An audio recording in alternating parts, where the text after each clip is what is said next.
I will be explaining about penalty interest for late settlement. So what is penalty interest? Penalty interest is a fee that can be charged if you are not ready to settle on the settlement date. So the vendor has the right to charge you penalty interest if you cannot settle on the settlement date or the due date that is agreed. So the way that the penalty interest is calculated is that it is based on the current legislative amount of 10%, plus if there's special conditions that can change that amount either by 2%, 4%, or a higher amount.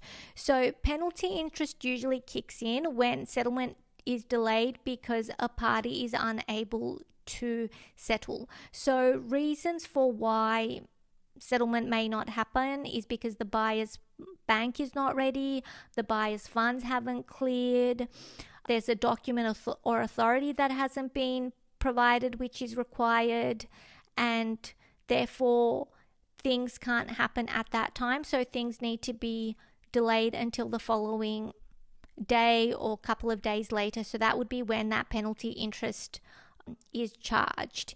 In older versions of the contract, like February 2017, that would be when they had 2% per annum added to the 10% penalty interest rate. So that would mean that the penalty interest would be based on 12%, and it would be 12% of the current outstanding amount divided by 365 days to give you what the daily penalty interest amount is.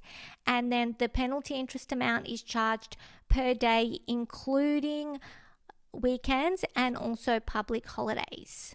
So the way that penalty interest is paid would be that at settlement, the penalty interest is added to the funds that is required at settlement. So that would be when we do the adjustments, there would be another line item added which would include the penalty interest amount and for how many days the penalty interest is being charged. The usual reasons for there being issues with settlement is usually timing and paperwork. Sometimes the bank may have done documents incorrectly, or sometimes they don't match certain postcodes, or there might be an issue with names or middle names are forgotten. Those are all things that can cause delays. Or if the vendor has forgotten to discharge their mortgage, and there can be delays there as well.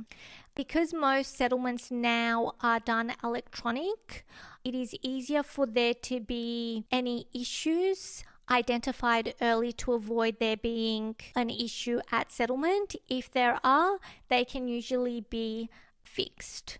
Another issue can be the clearance certificate and tax for the vendor.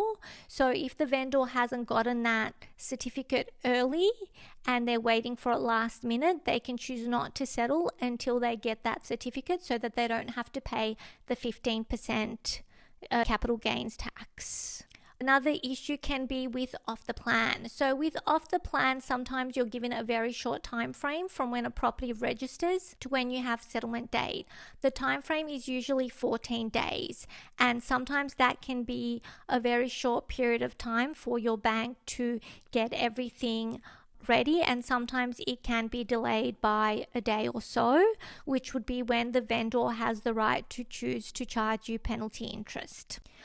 If you are being charged penalty interest, the vendor also has the right to charge you their legal fees because of that late settlement date. Also, if they've got another settlement happening, which can cause delays with their settlement property. So there can be a knock-on effect which affects everybody and delays a lot of other properties. So it's always important that everything is done in advance and that everything is checked to make sure that there aren't any issues, because if the vendors are buying another property and you delay them, then that will be more penalties that can be charged to you because it was your delay that caused them to not be able to settle as well. We recommend, in order to avoid this happening, that you choose a reasonable settlement time with a bit of a buffer. Usually we recommend to use 45 days or longer, because that provides enough time for the bank to do all of the documents, sign everything, and if there is an issue, they do have time to go back and fix anything because they've got that extra timeline, whereas 30 days sometimes can be a bit rushed as you're trying to do everything very quickly. It's also important that you speak to your bank early and do all your ID checks and everything. If you are wanting to do a move in on the same settlement date, we recommend that you arrange it for the following day just in case there is an issue. If you have to do it on the same settlement date, then we recommend that you choose a late removal time to give your bank and everyone else enough time to be prepared and sign off everything. We always recommend that you follow a pre-settlement checklist just to make sure that everything is ready in preparation for settlement. So we recommend that you check with your lender, check all the documents, check that you've transferred your funds and given yourself enough time for the funds to clear.